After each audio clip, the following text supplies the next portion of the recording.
Köyün tam merkezinde olan Ayios Lukas veya Aya Luka Kilisesi ve biraz daha kuzeyinde bulunan Aya Yorgi Kilisesi.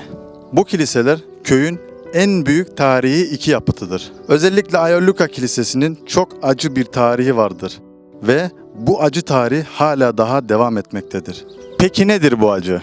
Ben bu acıya tarihi saygısızlık diyorum. Ne İslam dinine uygundur bu yapılan ne de Türk milliyetçiliğine. Köy halkı genel olarak bu tarihi yapıtların ve mezarlıkların onarılması taraftarı. Ama köyün bazı ileri gelenleri halkın isteklerine kulak vermediği için kendi siyasi görüşü ve kendi siyasi partisine ters düşme olasılığından kendi çıkarları doğrultusunda bu yapıtların onarımına maalesef engel oluyorlar. Köy çoğunluk olarak bu yapıtların onarımı taraftarıdır. Ama bu çoğunluk kesim kendi halinde insanlar oldukları için ellerinden maalesef hiçbir şey gelmiyor. Geride kalan belli başlı kodaman kesim ise siyasi alanda daha güçlü oldukları için her fırsatta köyün gelişimine maalesef mani oluyorlar. Milliyetçilik dediğimiz şey aslında yakıp yıkma değil, mevcut olan onarılmış veya onarılmamış tarihi eserlerimizi turizme katıp İnsanların gelişini sağlayıp ülkemize veya bölgemize ekonomik olarak para kazandırtmaktır. Aya Luka Kilisesi'nin yeni hali 1951'de yapılmıştır. Bu fotoğraf ise aynı kilisenin 1948'de fotoğrafı çekilmiş eski halidir. O dönemlerde bu kilisenin yeni halinin yapılışındaki kireçler şu anki Yedikonuk Türk mezarlığındaki oval halde örülmüş alanda yapılarak elden ele kilisenin oraya taşınarak kilise yapımı tamamlanmıştır. 1951'de Rumlar tarafından yeni haliyle kullanılan Aya Luka Kilisesi, 1976'da Rumların köyden göç edişine kadar Rumlar tarafından kilise olarak tam 25 yıl kullanılmıştır. Daha sonra 1976'dan 2008 tarihine kadar Türkler tarafından cami olarak tam 32 yıl kullanılmıştır. Rumlar kiliseyi 25 yıl kullanırken Türkler aynı kilise olan Aya Luka Kilisesi'ni tam 32 yıl kullanmıştır. Şu kilisenin dili olsa da keşke konuşsa. Yıllarca insanlar kendi ibadetleri için kullanıp işi bittiğinde bir köşeye atması maalesef çok acı bir durum. Ama kilise de sonuç olarak Allah'ın eviydi. Allah'ın evi diyerekten Rumlardan bile fazla olarak tam 32 yıl kullandık. Yani artık burası Allah'ın evi değil mi? Yani şu mu demek oluyor? Cami olmadığı için Allah'ı kiliseye geçici süre olarak, kiracı olarak yerleştirdik. Cami yapılınca kiradan çıkarıp yeni evine yerleştirdik. Bu düşünceden bu anlam çıkıyor. Allah'ın evinin neresi olduğunu biz mi belirliyoruz? Eğer ki öyleyse Allah kilisedeyken aylık kirasını ödemeseydi evinden atabilme yetkimiz de mi olurdu?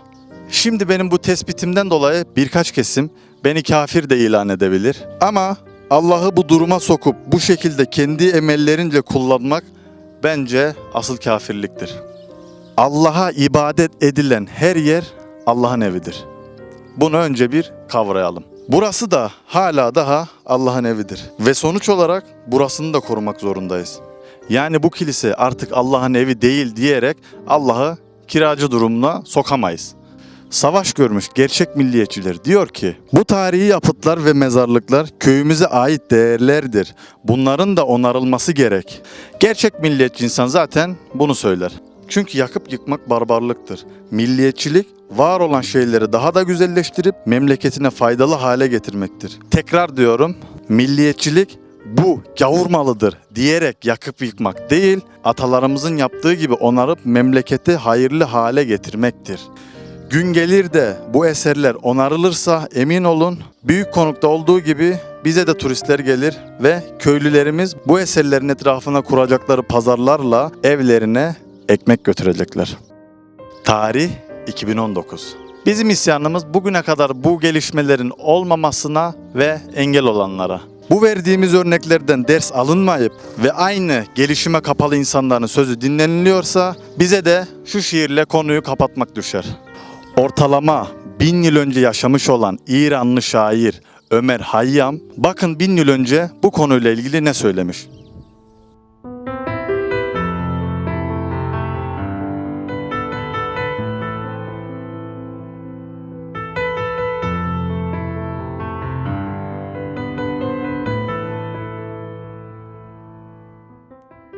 Dünya 3-5 bilgisizin elinde. Sanırlar ki tüm ilim kendilerinde. Üzülme, eşeği eşek beğenir. Bir hayır var sana, bana kötü demelerinde.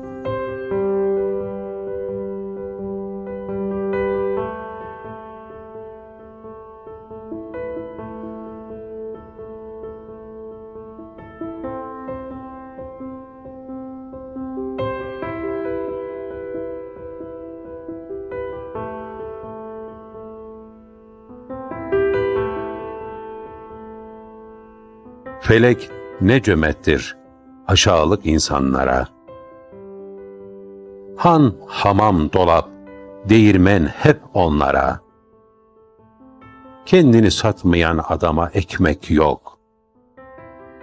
Sen gel de yuh deme, çekme böylesi dünyaya.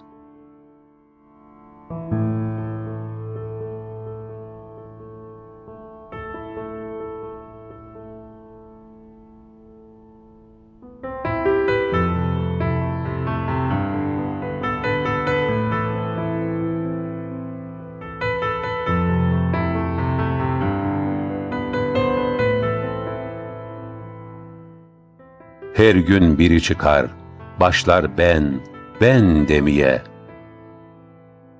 Altınlarıyla, gümüşleriyle övünmeye. Tam işleri dilediği düzene sokar, ecel çıkıverir pusudan, ben diye.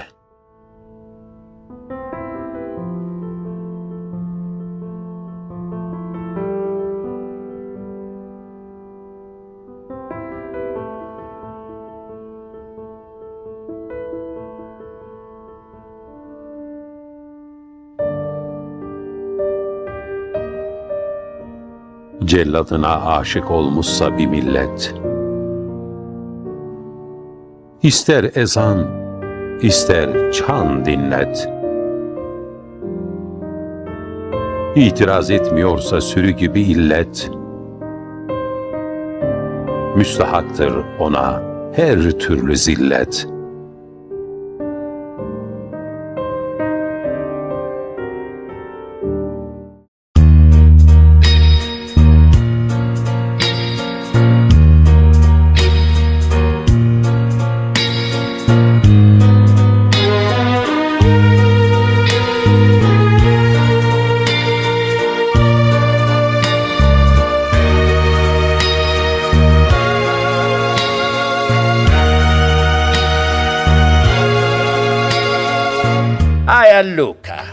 Aya Luka, İsa'nın yaşamını, öğretilerini, ölümünü ve dirilişini anlatan genel olarak kabul edilmiş 4 İncil'den birinin yazarı, evangelist yani İncil yazarıdır.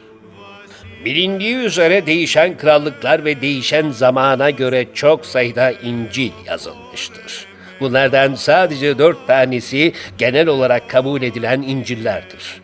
Ve her ayrı Hristiyanlık bu 4 İncil'e inansa da bir tanesine kendini yakın hissedip o İncil üzerinden ibadetini yapmaktadır.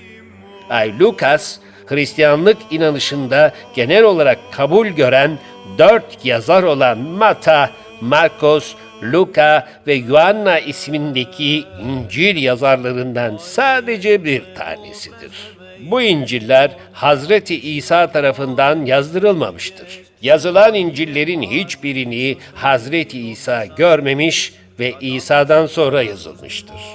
Aios Lukas, Türkiye'nin Hatay ilinin eskiden Suriye'ye bağlı olan Helenistik Antakya kentinin yerlisiydi ve milliyeti Yunan'dı. Mesleği ise bir doktordu ama resim sanatını da çok iyi biliyordu. Aziz Luka hiçbir zaman İsa ile karşılaşmadı. İsa ile karşılaşan onun hocası Aziz Paulus'tur.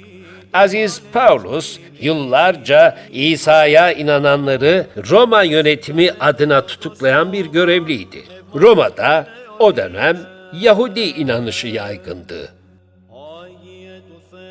Paulus İsa'cıları tutuklamak için Şam'a doğru giderken yolda gözlerini kaybetmiştir. Gözlerini kaybetmeden önce ona İsa'nın göründüğünü dile getirdi.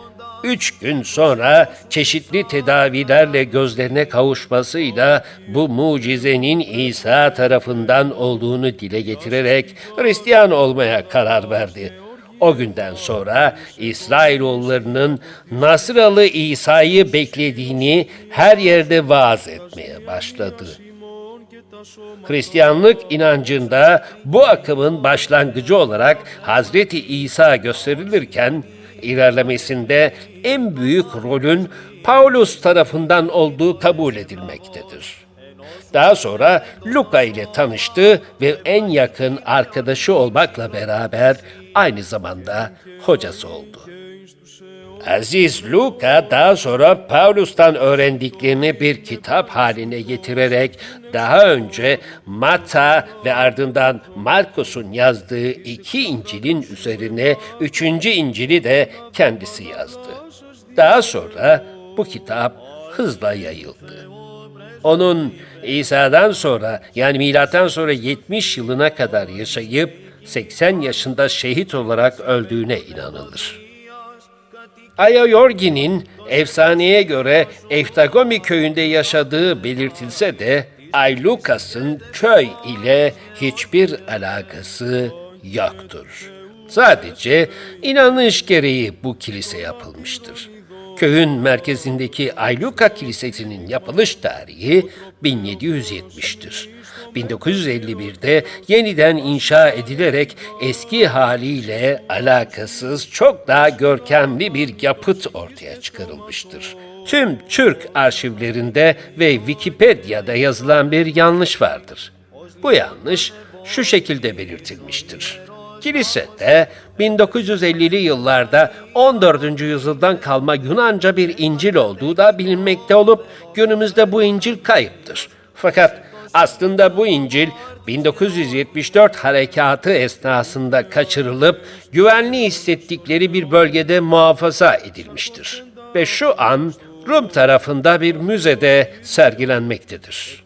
Her yıl Londra'da Ekim ayının pazar günü Eftagomi Association UK yani Eftagomi Derneği tarafından Aziz Luka'nın azizliğini kutlamak için Wood Green bölgesindeki Trinity Road'daki Meryem Ana Kilisesi'nde her yıl kutlama yapılıyor.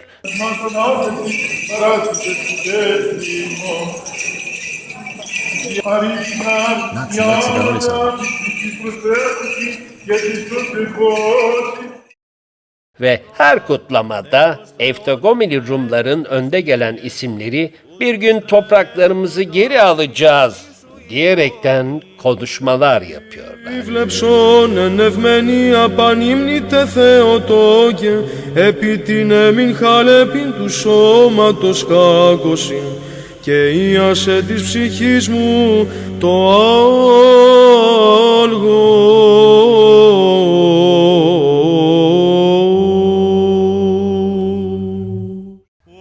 Papa Luka Mağarası, şimdiki adıyla Ağlayan Mağara.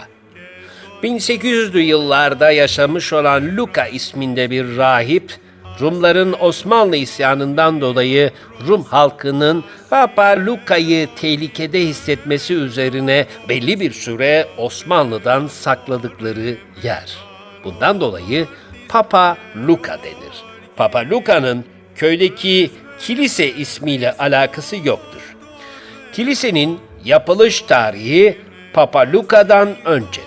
Kilisenin ismi olan Aziz Luka ismi başka bir aziz olan İsa'nın havarilerinden birinin isminden dolayı geldiği söylenmektedir. Eftagomi Yedikonuk'ta kilisenin yapılışından sonra 1800'lü yıllarda Papa Luka isminde bir rahip yaşamıştır. O dönem Yunanlıların Osmanlı'ya isyan başlattığı dönemdi. Yunanlılar Osmanlı'ya çok sayıda ayaklanma başlatmıştır ama hepsi de bastırılmıştır. Osmanlı'nın zayıf düştüğü dönemlerde İngiltere, Fransa ve Rusya'nın desteğiyle yeniden bir isyan girişimi oldu ve 1821'de tekrar ayaklanma olmuştur. 8 Ekim 1820 tarihinde bu örgütlenmenin İstanbul önderlerinden Antonios Pelopitas, Kıbrıs Başpiskoposu olan Kiprianus'a isyana destek istemek için 1821'in başlarında Kıbrıs'a geldi. Başpiskopos ve diğer tüm ileri gelen Rum liderlerini bir araya toplayarak hepsini örgüte dahil etti ve adadan ayrıldı. Daha sonra bunu öğrenen Osmanlı'nın Kıbrıs muhasılı Mehmet Ağa, Rumca bilen Türk casuslarıyla Başpiskopos'un yazışmalarını yakaladı ve hepsini astırdı. Bu olaylar devam ederken Eftakomi'nin kuzeyinde ve dağın Sarp tarafında bir mağara vardır. Mağara, Papa Luka adını taşımaktadır ve erişilmeyen bir mağaradır. Bu mağaraya bu ismin verilmesinin sebebi Başpiskopos Kipriano'nun asılmasından sonra Eftakomili Rumlar benzer bir şeyin kendi rahiplerine olacağını düşündükleri için korkarak onu dağın arkasına erişilmeyen bir mağarada saklamaya karar verirler. Böylece Papa Luka'yı Yuti Dağı'ndaki bir mağaraya taşırlar. Yerel halk tarafından gıda ve su verildi. Olaylar yatışınca eve geri döndü. Günümüzde bu mağaraya Ağlayan Mağara denmesine karşın orijinal bir hikayeden dolayı Papa Luka mağarası da denilmektedir.